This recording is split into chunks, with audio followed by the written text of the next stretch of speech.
नमस्कार मित्रों, मैं आर के स्टडी पॉइंट से आज मैं यूपी टेट तथा सी टेट में पूछे जाने वाला अधिगम एक यूनिट है, उससे बहुत अधिक और बहुत ही मेन क्वेश्चंस आपके बनते हैं परीक्षा के लिए, जिसको मैं समझाने जा रहा हूँ। अधिगम जिसे सीखना भी कहा जाता है, जिसे इंग्लिश में लर्निंग भी कहते हैं। तो बहुत ही इजी भाषा में मैं आपको अधिगम के बारे में समझाऊंगा। अधिगम के बहुत सारे नियम्स हैं, अनेक मनोवैज्ञानिकों ने अपने अलग अलग अधिगम से संबंधित आपके जो हैं परिभाषाएं और नियम दिए हैं। तो इसी क्रम में स्किनर के अनुसार, स्किनर जो है एक मनोवैज्ञानिक हैं, स्किनर ने अधिगम के बारे में बताया था कि अधिगम सीखना व्यवहार में उत्तरोत्तर सामंजस्य की प्रक्रिया है। स्किनर ने क्या कहा था कि अधिगम जो होती है वो सीखना जो होता है या लर्निंग जो होता है वो व्यवहार में उत्तरोत्तर सामंजस्य की प्रक्रिया है। तो जैसे ही उत्तरोत्तर, अगर आपकी परिभाषा में अगर पूछता है कि अधिगम सीखना व्यवहार में उत्तरोत्तर सामंजस्य की प्रक्रिया है, ये परिभाषा किस मनोवैज्ञानिक ने दी है अधिगम की? तो उत्तरोत्तर जो शब्द है इसको ध्यान में रखते हुए हम तुरंत इसका जो आंसर है वो क्या बता देंगे, ये स्किनर के अनुसार है। ठीक है। इसी क्रम में वुडवर्थ के अनुसार, वुडवर्थ ने कहा था कि नवीन ज्ञान और नवीन प्रतिक्रियाओं, नवीन ज्ञान यानी कि नए नए ज्ञान और नई नई प्रतिक्रियाओं को प्राप्त करने की प्रक्रिया ही सीखने की प्रक्रिया है। तो वुडवर्थ ने क्या कहा था कि नवीन ज्ञान और नवीन प्रतिक्रियाओं को प्राप्त करने की जो प्रक्रिया है उसी को सीखने की प्रक्रिया कहते हैं। तो ये तो बहुत सिंपल सी है, वैसे ही याद कर लेंगे कि नवीन ज्ञान और नवीन प्रतिक्रियाओं को प्राप्त करने की प्रक्रिया सीखने की प्रक्रिया है। इसी क्रम में गेट्स के अनुसार, गेट्स जो मनोवैज्ञानिक हैं, इन्होंने अधिगम के बारे में कहा था, परिभाषा दी थी कि सीखना अनुभव और प्रशिक्षण द्वारा व्यवहार में परिवर्तन है। सीखना क्या है? अनुभव और प्रशिक्षण द्वारा जो व्यवहार में परिवर्तन है। तो गेट्स ने ये कहा था कि कोई भी बच्चा होता है वो कैसे सीखता है या कैसे उसके अंदर जो है लर्निंग करता है, तो वो सीखना जो है उसके अनुभव पर डिपेंड करता है और प्रशिक्षण पर डिपेंड करता है। ठीक है। इसी क्रम में क्रो एंड क्रो के अनुसार सीखना आदतों, ज्ञान और अभिवृत्तियों का अर्जन है। क्रो एंड क्रो ने क्या कहा था अधिगम के बारे में, क्या परिभाषा दी है कि सीखना आदतों, ज्ञान और अभिवृत्तियों का अर्जन है। तो इसमें भी अगर अर्जन शब्द आता है, ज़्यादातर अर्जन शब्द का जो प्रयोग किया है वो क्रो एंड क्रो ने किया है। तो इससे हम क्या है पता लगा लेंगे कि ये परिभाषा किसकी है, आपकी क्रो एंड क्रो की है। तो ठीक है। उत्तरोत्तर अगर आता है तो स्किनर हैं, और गेट्स के अनुसार जो है सीखना अनुभव और प्रशिक्षण द्वारा व्यवहार में परिवर्तन है, ये आपको समझ में आ ही गया होगा। और क्रो एंड क्रो के अनुसार ये दो परिभाषाएं, स्किनर की और आपकी क्रो एंड क्रो की, ये ज़्यादा पूछी जाती हैं। तो इसमें अर्जन अगर शब्द आता है तो वो क्या है, क्रो एंड क्रो की है। इसी क्रम में जो है अधिगम की विशेषताएं, तो अधिगम की जो है बहुत सारी विशेषताएं हैं। जैसे अधिगम जो होता है वो जीवन पर्यंत चलने वाली प्रक्रिया है। भाई जाहिर सी बात है, जो भी सीखना होता है वो क्या होता है, जीवन पर्यंत होता है, जीवन पर्यंत चलने वाली प्रक्रिया है। सीखना कभी भी ख़त्म नहीं होता है, चाहे आप किसी भी उम्र के जो हैं पड़ाव पर रहे हों। तो अधिगम जो होता है जीवन पर्यंत चलने वाली प्रक्रिया है। अधिगम उद्देश्यपूर्ण होता है, और जो भी कोई भी सीखना होता है चाहे वह सही हो या गलत हो, वो उद्देश्यपूर्ण होता है। बगैर उद्देश्य के वह कोई भी अधिगम नहीं होता है। अधिगम क्या होता है, विकास है, अधिगम ही विकास है। और अधिगम अनुकूल होता है। ज़्यादातर जितने भी अधिगम होते हैं, सीखना होता है, वो क्या होते हैं, अनुकूल होते हैं। अधिगम क्या होते हैं, सार्वभौमिक होते हैं। अधिगम खोज है, अधिगम व्यक्तिगत व सामाजिक होता है, अधिगम वातावरण की उपज है, और अधिगम विवेकपूर्ण है। तो ये चीज़ें हमें जो है ध्यान रखनी होंगी कि अधिगम क्या होता है। ये तो नॉर्मल सी चीज़ें हैं, इसको ध्यान रखने में कोई कठिनाई नहीं होनी चाहिए कि अधिगम जो होता है वो उद्देश्यपूर्ण होता है, अधिगम जीवन पर्यंत चलता है, अधिगम विकास होता है, अधिगम अनुकूल होता है, अधिगम सार्वभौमिक होता है। क्वेश्चन बन जाता है कि अधिगम कैसा है या अधिगम की विशेषता है, तो अगर सार्वभौमिक दिखाई दे तो आप उसको ही लगाएं। अधिगम क्या है, वातावरण की उपज है, ये भी क्वेश्चन आ जाता है। तो इसी क्रम में जो है ये क्या हो गए, अधिगम की विशेषता। इसी क्रम में जो है वो तो अधिगम को जो है प्रभावित करने वाले कारक भी होते हैं। तो अधिगम को प्रभावित करने वाले कारक कौन से होते हैं, एक तो वातावरण होता है। वातावरण जो होता है मेन है, वातावरण के अनुसार ही अधिगम को जो है प्रभावित करता है वातावरण। वंशानुक्रम भी इसमें आता है, परिवार अगर व्यक्ति का परिवार का जो सारे सदस्यों के संस्कार या उनकी जो शिक्षा है वो अगर सही है तो अधिगम भी उन पर प्रभावी होता है। तो इसी प्रकार से माता पिता की आर्थिक स्थिति भी अधिगम को प्रभावित करती है। विद्यालय, बच्चे का विद्यालय भी अधिगम को प्रभावित करता है। पास पड़ोस, ये पास पड़ोस जो होता है बच्चे का, वो भी अधिगम को प्रभावित करता है। पोषण भी इसमें मेन होता है।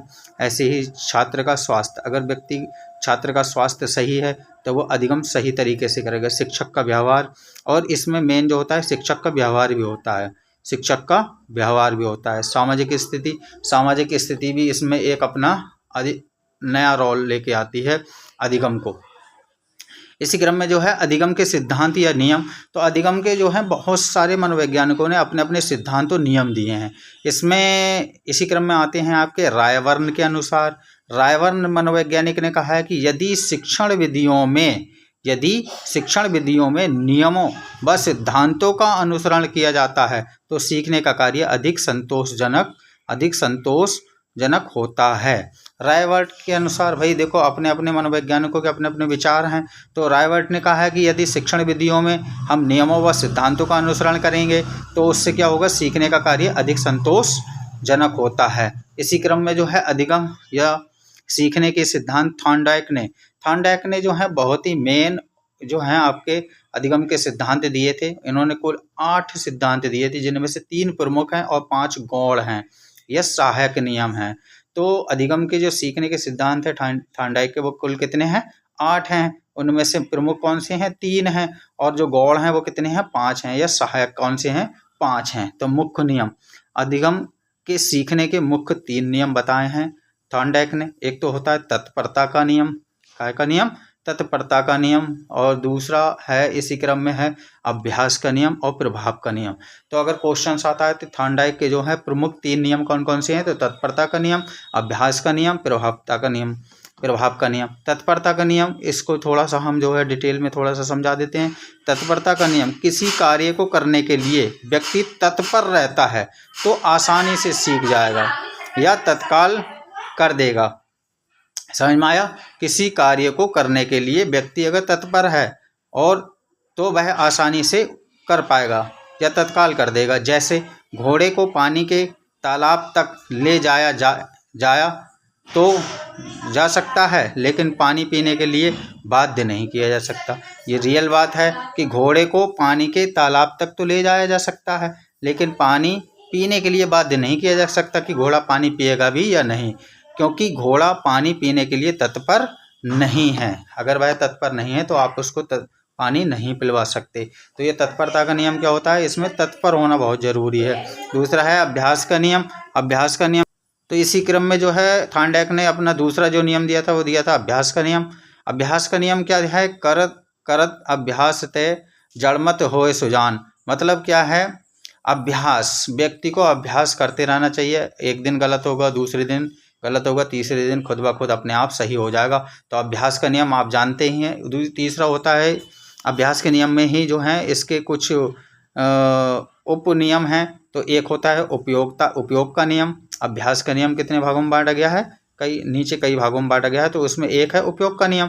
यदि कोई कार्य पहले किया हुआ है और जब उसको दोबारा किया जाता है तो वह हमारे मस्तिष्क में पुनः आ जाता है, अर्थात स्थायी हो जाता है। तो ये रियलिटी, अगर बच्चे के सामने हम किसी चीज़ को कर रहे हैं और बच्चे ने अच्छे से उसको देख लिया है और दोबारा से पुनः उसकी पुनरावृत्ति करवाते हैं तो बच्चा क्या होता है, उसको समझ लेता है अच्छे से और उसको दोबारा से करने के लिए वह तैयार हो जाता है। इसी को पुनरावृत्ति का नियम भी कहते हैं।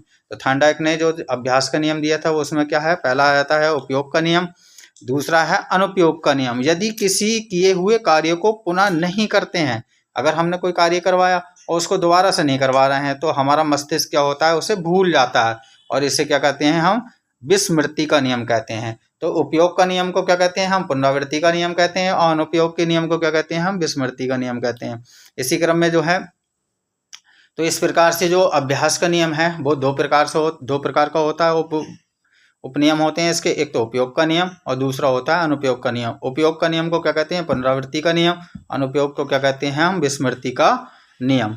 इसी क्रम में जो है थार्नडाइक का जो 3 प्रमुख जो नियम थे उसमें से तीसरा है प्रभाव का नियम। इसी को हम संतोष का नियम भी कहते हैं और इसी को असंतोष का भी नियम कहते हैं। प्रभाव का नियम या संतोष का नियम या असंतोष का नियम इसके नामों से ही पता चल रहा है। यदि किसी कार्य को करने पर हमें संतोष प्राप्त होता है तो हम उस कार्य को दोबारा करेंगे, और यदि उस कार्य को करने पर असंतोष प्राप्त होता है तो उस कार्य को हम नहीं करेंगे। तीसरा है इसमें अधिगम के गौड़ या सहायक नियम या सिद्धांत। तो 3 हमारे हो गए। अब इसी आधार में जो है अधिगम के गौड़ या सहायक नियम या सिद्धांत कौन से हैं, तो इनके कुल 5 नियम हैं। एक आ जाता है बहुप्रतिक्रिया का नियम। कौन सा नियम है? बहुप्रतिक्रिया का नियम। यदि कोई नया कार्य करने के लिए कई प्रकार की प्रतिक्रियाओं को अपनाया जाता है तथा उसमें से सही प्रतिक्रिया का पता लगाना भविष्य में काम लेते हैं। तो जो अधिगम के सीखने के जो गौड़ या सहायक नियम हैं ये पूछ लिए जाते हैं कि कितने थे थार्नडाइक के, तो 5 थे। कौन कौन से थे? बहुप्रतिक्रिया का नियम। बहुप्रतिक्रिया का नियम यानी कि कोई नया कार्य हम करते हैं तो हम बहुत सारी जो हैं कई प्रकार की प्रतिक्रियाओं को अपनाया जाता है तथा उनमें से जो सही लगती है उसी प्रतिक्रिया को हम भविष्य के लिए उसको काम में लेते हैं। दूसरा है मनोवृत्ति का सिद्धांत। मनोवृत्ति का सिद्धांत क्या होता है? किसी कार्य को जिस मनोवृत्ति से मन या मेहनत से करेंगे वैसी ही सफलता मिलेगी। तो दूसरा जो हमारा गौड़ नियम है वो कौन सा है? मनोवृत्ति का सिद्धांत है। तीसरे इसमें आता है आंशिक कार्य का नियम। आंशिक कार्य क्या होता है? किसी कार्य को छोटे छोटे भागों में हम बांट कर लिया जाता है तो उस कार्य को सफलता अधिक मिलती है। तो ये जाहिर सी बात है कि अगर हम बच्चे को छोटे छोटे किसी भी कार्य को अगर हम छोटे छोटे भागों में बांट के अगर उसके सामने प्रस्तुत करेंगे तो वो अच्छे से उस चीज़ को समझ लेता है। इसी क्रम में जो है हमारा जो चौथा नियम है गौड़ नियम, उसमें आता है आत्मीकरण का नियम या सादृश्यीकरण का नियम या सादृश्यीकरण का नियम। कोई नया कार्य करने पर किसी पुराने किए गए कार्य का ज्ञान नए ज्ञान में मिला देना। अर्थात इसका क्या है? अगर हमने कोई नया कार्य कर रहे हैं और उसी पर हमने किसी पुराने कार्य को भी हमने पहले किया है तो नए और पुराने के ज्ञान को मिला देना ही क्या कहलाता है? हमारा आत्मीकरण का नियम या सादृश्यीकरण का नियम या सादृश्यीकरण का नियम कहलाता है। इसी क्रम में जो है थार्नडाइक का जो गौड़ नियम में 5वां नियम है संबंधित परिवर्तन का नियम। संबंधित परिवर्तन का नियम क्या होता है? क्रिया का रूप तो वही रखा जाता है लेकिन परिस्थितियों में परिवर्तन कर दिया जाता है। तो इसमें क्या होता है कि क्रिया का हमने रूप तो वही रख दिया लेकिन परिस्थितियों में क्या कर दिया? हमने परिवर्तन कर दिया। तो ये सारे गौड़ नियम थे। तो मैं समझता हूँ आपको थार्नडाइक के जो हैं 8 के 8 नियम आपको समझ में आ गए होंगे। अगर आपको वीडियो अच्छी लगी हो तो जो है वीडियो को लाइक एंड शेयर ज़रूर करें। इसी क्रम में हम आगे भी बहुत सारे आपके अधिगम के नियम हैं वो अगले वाली यूनिट में हम आपको समझाएंगे। धन्यवाद।